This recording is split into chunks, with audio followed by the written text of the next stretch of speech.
ஐயா வணக்கம். வணக்கங்கய்யா. வணக்கம். நலமா இருக்கீங்களா? நலமா இருக்கீங்க. ரொம்ப சந்தோஷம் ஐயா.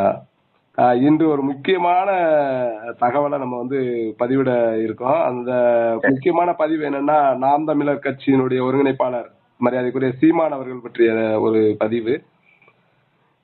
அவங்க வீட்டுல ஓட்டுன சம்மனை அவங்க கிழிச்சிருக்காங்க, அல்லது காவலர் பாதுகாவலர் யாரோ ஒருத்தர் கிழிச்சிருக்காங்க. ஆமா. அதுக்கு பாத்தீங்கன்னா மிக பயங்கரமான தாக்குதல் நடந்திருக்கு வீட்டுல.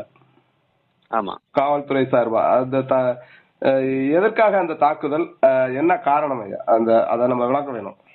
ஆமா, அதாவது நடிகை விஜயலட்சுமி அவங்க ஒரு புகார் கொடுக்குறாங்க. அது கிட்டத்தட்ட 10 ஆண்டுகளுக்கு மேலாகவே அவர் மீது குற்றச்சாட்டிட்டே இருக்கிறாங்க சீமான் மேல.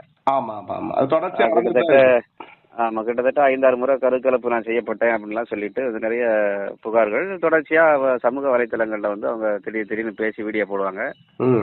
இது தொடர்கதையாவே இருக்குது. அப்போ இந்த நிலையில திடீர்னு அவர் மேல அந்த வழக்கை போடுறாங்க. ஒரு 3 மாதத்துக்குள்ள இந்த வழக்கை நிறைவு செய்யணும் அப்படின்னு சொல்லிட்டு நீதிமன்றமும் ஒரு ஆணையை பிறப்பிக்குது. அதன் காரணமாக என்ன பண்றாங்கன்னா நேரில் ஆஜராகணும் அப்படின்னு சொல்லிட்டு சீமான் அவர்கள் வீடு இருக்கக்கூடிய நீலாங்கரை அந்த பகுதியில அவருடைய கேட்டு முன்னாடி ஒரு சம்மனை ஓட்டிட்டு போறாங்க வலசரவாக்கம் காவல்துறை. அதாவது ஒரே ஒரு நிமிஷம், இந்த சம்மன் கையில கொடுக்கப்படணுமா அல்லது ஒட்டாப்பட்டாலே போதுமானது? இல்ல, கையில வாங்கலன்னா கொடுக்கணும், ஒட்டலாம். கையில கொடுக்கணும், அவங்களுக்கு தகவலை தெரியப்படுத்தணும் சம்பந்தப்பட்டவர்களுக்கு. அப்படி அவர்கள் அங்க இல்ல, அதுக்கு அவங்களுக்குரியவங்க இல்ல அப்படின்னா ஒட்டிட்டு போயிடலாம். அதுதான் நடைமுறை.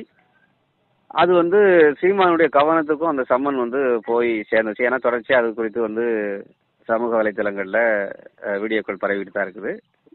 சம்மன் கொடுக்கப்பட்ட விவரம் சீமானுக்கு தெரியும். அப்படி தெரிந்த நிலையில என்ன பண்றாங்கன்னா, சீமானுடைய ஆதரவாளர்கள் என்ன பண்றாங்க, அந்த கேட்ல இருக்கக்கூடிய அந்த சம்மனை கிழிச்சிடுறாங்க. கிழிச்ச உடனே என்ன நடக்குது அப்படின்னா, இதை அந்த ஆய்வாளர் என்ன பண்றாருன்னா, தடபுடான்னு வராரு. வந்த உடனே கேட்டை ஓபன் பண்ணாரு. ஓபன் பண்ண உடனே அங்க உள்ள இருக்கக்கூடிய ஒரு எக்ஸ் ஆர்மி, ஒரு முன்னாள் ராணுவ வீரர், அவர் என்ன பண்றாருன்னா, உள்ள வர்றதுக்கு அனுமதி இல்லை அப்படின்ற மாதிரி அவர் வாக்குவாதம் நடக்குது. உடனே ஒரு கழுத்தை பிடிச்சி உள்ள தள்ளி அப்படியே அந்த டெரரிஸ்டை பிடிக்கிறவங்க மாதிரி பிடிச்சி அவரை சட்டை கட்டெல்லாம் கிழிச்சு ஒரு அநாகரிகமான ஒரு நடைமுறையை அவர் பின்பற்றுறாரு. அப்படியே ஆமா, அந்த அதாவது அவரு ஆயுதத்தை எடுக்கல, ஒண்ணு செய்யல, வச்சிருக்கிறாரு. அவரு உள்ள பாதுகாப்புக்காக வச்சிருக்காரு. லைசன்ஸ் ஆயுதம் அப்படின்னு சொல்லப்படுது. அவர் அங்க பாதுகாவலரா பணிபுரியுறாரு. வீட்டு வந்திருக்காரு, அது பாதுகாவலரா பணிபுரிகிறாரா என்பதை தாண்டி எப்பவுமே சீமான் அவர்களுடைய வீட்டில் ஆட்கள் இருப்பாங்க, எப்பவுமே பாதுகாவலர் இருப்பாங்க. ஆமா, அந்த நிலையில சீமான் வெளியில பிரச்சாரத்திற்காக அல்லது அவருக்கு கட்சி பணி விஷயமா வெளியில இருக்கிறாரு. அவர் இருக்கிற இடமும் இவர்களுக்கு தெரியும். அவர் தலைமறைவு குற்றவாளியும் இல்ல இல்ல இல்ல இல்ல. அப்போ அவரு இருக்க இடம் தெரியும், எல்லாம் தெரியும். அவருக்கு தொலைபேசியிலையும் தொடர்பு கொள்ளலாம், அல்லது நேரிலையும் பார்த்து காவல்துறை சொல்லலாம். இவ்வளவு விஷயங்கள் இருக்கும்போது வீட்டுக்குள்ள யாரு பாத்தீங்கன்னா அவர் முக்கிய புள்ளியா இருக்காரு, கண்டிப்பா அவரை எளிதில் தொடர்பு கொள்ளலாம் இல்லையா? ஆமா, எளிதில் தொடர்பு கொள்ளக்கூடிய நபரா இருக்கிறது. அப்போ என்ன பண்றாங்கன்னா, இவரு அந்த காவல்துறை ஆய்வாளர் என்ன பண்றாருன்னா, அப்படியே ஒரு ஹீரோ மாதிரி உள்ள போறாரு. உள்ள போய் எப்படி என் சம்மனை கிழிப்ப அப்படின்னு சட்ட ரீதியாக அது நடவடிக்கை எடுக்கணும். நீ சம்மனை கிழிச்சதுக்கு நீதிமன்ற அவமதிப்போ அல்லது மற்ற அந்த மாதிரி வழக்குகள் தொடுக்கலாம், அது மாதிரி இது பண்ணலாம். ஆனா இவர் என்ன பண்றாருன்னா, எப்படி கிழிப்புன்னு சொல்லிட்டு இந்த பஞ்சாயத்து போவாங்க இல்லையா, அந்த மாதிரி கட்ட பஞ்சாயத்து போற மாதிரி கிழிச்சவனை நான் அடிக்காம விட மாட்டேன் அப்படின்ற மாதிரி கதையா இவர் என்ன பண்றாருன்னா, அந்த வடிவேல் போலீஸ் மாதிரி போறாரு. ஆமா, போய் அவர் சட்டையை பிடிச்சி இழுத்து எப்படி கிழிக்கலாம் ஓய்னு போய் பண்றாரு. அதெல்லாம் காவல்துறைக்கு ஒரு அழகு இல்லை. அது சரியான அணுகுமுறையே இல்லை. சட்டத்துக்கு உட்பட்டு நடைமுறை, அதாவது சீமான் தரப்பையும் நாம் சொல்லுவோம், காவல்துறை தரப்பும் சட்டத்துக்கு உட்பட்டு என்ன நடைமுறையோ அதை நடைமுறை ஏன் அந்த கிழிச்சாங்கன்னா நீங்க வழக்கு போடுங்க, அவதூறு வழக்கு, அந்த நீதிமன்ற அவமதிப்பு வழக்கு போடுங்க, அது சட்ட ரீதியாக எதிர்கொள்றதுக்கு அவருக்கு தயாரா இருப்பாரு. அதை விட்டுட்டு யார் கிழிச்சது அப்படின்னு சொல்லிட்டு இந்த இதை எடுத்துட்டு போய் ரவுடி மாதிரி டீல் பண்றது இது எந்த வகையில சரி? அப்ப யாரை திருப்திப்படுத்துவதற்காக? அப்படிங்கிறது நம்ம வந்து பார்க்க வேண்டியது. அப்ப ஆட்சியாளர்களை திருப்திப்படுத்துவதற்காக ஆட்சியாளர்களை நோக்கி சீமானவர்கள் வந்து தொடர்ச்சியாக குரல் எழுப்பிட்டு இருக்கிறாரு. அது இந்த வழக்கு சார்ந்து உண்மை அல்லது வந்து அது உண்மைத்தன்மை இல்லை அப்படியெல்லாம் அதெல்லாம் 2ஆம் பட்சமா வச்சுக்கிறோம். நம்ம அவர் பல்வேறு வழக்குகள்ல கூட நேர்ல ஆஜராகிட்டு தான் இருக்காரு இல்லையா? ஆஜராயிட்டு இருக்காரு. இப்ப தலைமறைவா இல்லையே. இப்ப இந்த பெரியார் குறித்து சர்ச்சையான விஷயம் பேசினாரு. கிட்டத்தட்ட 60 வழக்கு என்னமோ வந்து அவர் மீது பதியப்பட்டிருக்குது. ஆனா வந்து அதை எதிர்கொண்டுகிட்டு தானே இருக்கிறாங்க. அப்போ ஓடி ஒளியில எங்க தலைமறைவா இல்லையே. அப்போ இது வந்து ஒரு அரசியல் காழ்ப்புணர்வாகத்தான் நம்ம இதை பார்க்க வேண்டியிருக்குது. அப்போ இந்த காவல் அதிகாரி அவர் இன்ஸ்பெக்டர் என்ன செய்யறாரு அப்படின்னா, ஒரு ரவுடியை போல வந்து டீல் பண்ணி ஆட்சியாளர்கள் மத்தியில வந்து ஒரு நல்ல பேர் வாங்கிடணும். நல்ல பேர் வாங்கி வந்து இந்த இன்ஸ்பெக்டர் பதவியை விட கூடுதலான ஒரு பதவி, ஆனா பதவி உயர்வு கிடைக்கும் நான் நினைக்கிறேன். கூடி சீக்கிரம் அவருக்கு ஒரு பதவி உயர்வு வந்து கிடைக்கலாம் வாய்ப்பு இருக்குது. எந்த மாதிரியான பதவி உயர்வா இருக்குன்னு தெரியல. ஆமா, தெரியல. நிச்சயமாக இந்த தமிழ்நாடு அரசு அவருக்கு உரிய பதவி உயர்வை கொடுக்கும் என்று நான் நம்புவோம். ஏன்னா இப்படிப்பட்டவர்கள் தான் வந்து இன்னைக்கு திமுகவினுடைய ஒரு அரசை திருப்திப்படுத்துவதற்காக செயல்படக்கூடிய அதிகாரிகள் தான் இன்னைக்கு இருக்கிறாங்க நிறைய. அந்த சமீபத்துல அந்த ஒரு காணொலி வந்து சமூக வலைதளங்கள்ல வெளியாயிட்டு இருக்கு.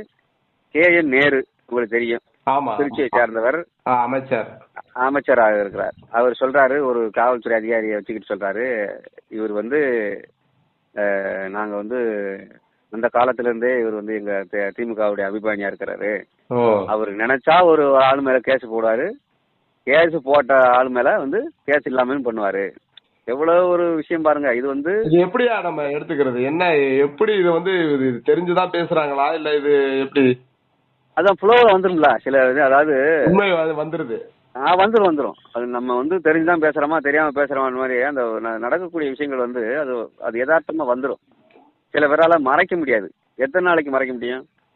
அப்ப அவரு அவ்வளவு ஒரு விஷயம் சொல்றாரு. அப்போ வந்து என்ன, ஆட்சியாளர்களை வந்து திருப்திப்படுத்துவதில் இந்த அதிகாரிகள் இருந்தால் அதிகாரிகளை ஆட்சியாளர்கள் திருப்தி கொடுத்துவார்கள். இப்ப தாக்குதல் நடத்திய அவர் SI மீது, அதாவது ஆய்வாளர் மீது நடவடிக்கை எடுக்கப்படுமாயா இது சம்பந்தமா? எப்படி பதவி உயர்வு கிடைக்கணும்ன்ற நான் அவருக்கு பதவி உயர்வு தான் நடவடிக்கை.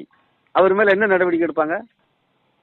ஆனா இந்த ஆய்வாளர் வந்து ஏற்கனவே வந்து அந்த பகுதியில வந்து நிறைய வந்து அவர் மேல வந்து குற்றச்சாட்டு இருக்குது. ஒரு கடையில வந்து ஒரு பிரச்சனை செய்து அந்த கடையை வந்து என்ன செய்யறாருன்னா, ஓசிக்கு வந்து ஒரு விஷயம் கேட்கிறாரு, அது கொடுக்கல அப்படின்ன உடனே அந்த கடைக்கு யாரும் போக முடியாத அளவுக்கு ஒரு கேட் எழுத்து போறாரு. அது ஒரு இதாக செஞ்சிருக்கிறாரு. அது சமூக வலைதளங்கள்ல இருக்குது. அப்போ இந்த மாதிரி வந்து நிறைய விஷயங்கள் அவர் செஞ்சிருக்காரு. இந்த காவல்துறை ஆய்வாளர் வந்து இந்த மாதிரியான ஒரு அடாவடி நடவடிக்கைகளை வந்து ஈடுபட்டவர் அப்படிங்கிறது வந்து இப்போதைக்கு தெரிய வருது. அப்போ இது சொல்லுங்க, இது வந்து இந்த அணுகுமுறை என்பது ஒரு தவறான அணுகுமுறை, காவல்துறை மத்தியில் களங்கத்தை ஏற்படுத்தக்கூடிய அணுகுமுறை. இது ஆட்சியாளர்களுக்கு வேணா சரி நம்ம வந்து ஒரு திருப்திகரமாக இருக்கலாம், மக்கள் வந்து இதை அருவருப்பாக பார்க்கிறார்கள் என்பதுதான் என்னுடைய பார்வை. இது சம்பந்தமாக இன்று 8 மணி அளவில், அதாவது இப்ப நம்ம மணி 8 மணி அளவில் நாம் தமிழர் கட்சியினுடைய ஒருங்கிணைப்பாளர் சீமான் கோர்ட்டில் ஆஜராவதாக ஒரு தகவல். அது அந்த தகவல் பற்றி விவரம் தெரியுமா ஐயா? அவரு வந்து எங்க வேணாலும் ஆஜராவார். அதை பத்தி அதுல அவருக்கு இது இல்லையா, விசாரணை தானே இது. எனக்கு இந்த வழக்கு ஒன்றும் புதிதல்ல அப்படின்ற மாதிரி அவர் சொல்லியிருக்காரு. ஆமா 11 வருஷமா கிட்ட நடக்குது. இது அவங்க சீமான் மீது வந்து குற்றச்சாட்டை வந்து விஜயலட்சுமி அவர்கள் வைக்கிறாங்க. கிட்டத்தட்ட ஒரு 5-6 முறை வந்து கருக்கலைப்பு செஞ்சுட்டேன் சீமானால.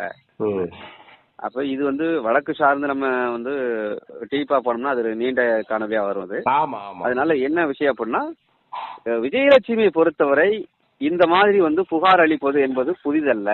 அவர் நடிகையாக இருக்கிறார் என்பதை தாண்டி இது வந்து பல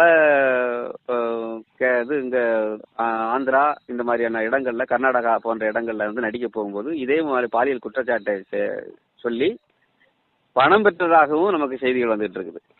அப்போ இது வந்து அவங்க ஒரு ப்ரொஃபஷனலா பண்ணிட்டு இருக்கிறாங்க அப்படிங்கறதையும், அதாவது ஒரு நடிகை ஒரு பெண் என்பதை தாண்டி நமக்கு கிடைத்த தகவலை தான் நம்ம பதிவு செய்யறோம். அவங்க மீது வந்து நம்ம குற்றச்சாட்டு நம்ம வந்து ஒரு அவதூறாக நம்ம சொல்லல, வைக்க முடியாது. அப்போ இது ஒரு இன்ஃபர்மேஷனா நம்ம சொல்றோம். கூடுதல் தகவல். அப்போ இப்படிப்பட்ட ஒரு பெண் கொடுத்த ஒரு புகார்ல வந்து 11 ஆண்டுகள் கழித்து இப்போது வந்து நடவடிக்கை எடுக்க வேண்டிய அவசியம், அதனுடைய பின்னணி என்ன என்றால் அரசியல் என்பதை தாண்டி வேற எதுவும் இல்லை என்பது நம்முடைய பார்வை. ஆனால் சீமான் அவர்கள் உண்மையிலே தவறு செய்திருந்தால் சட்டப்படி நடவடிக்கை எடுக்க வேண்டும் என்பதில் நமக்கு மாற்று கருத்து இல்லை. நன்றி நன்றி ஐயா, தகவலுக்கு நன்றி. நன்றிங்க.